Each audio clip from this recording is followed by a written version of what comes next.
India Pakistan பார்டரில் போலீஸாரும் பாதுகாப்பு படையினரும் ரவுண்ட்ஸில் இருக்கும்போது வேறு இடத்துல பாகிஸ்தானுடைய ஆள் இல்லாத விமானம் கிடைச்சிருக்கு. பாகிஸ்தான் சம்மந்தப்பட்ட விமானம் இந்தியா வான்வெளியை பயன்படுத்தி பறக்கக்கூடாதுன்னு 23ஆம் தேதி வரைக்கும் தடை போட்டிருக்காங்க.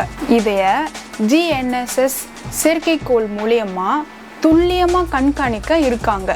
அதையும் மீறி பாகிஸ்தான் சம்மந்தப்பட்ட ஏர்லைன்ஸு இந்தியா வான்வெளி மூலியமாக பயன்படுத்தி போனாங்கன்னா அதுக்கான நடவடிக்கையை இந்தியா எடுக்கும்னு சொல்லியிருக்காங்க. இந்த நடவடிக்கையால் பாகிஸ்தான் பொருளாதார சிக்கலுக்கு வழியாகுது.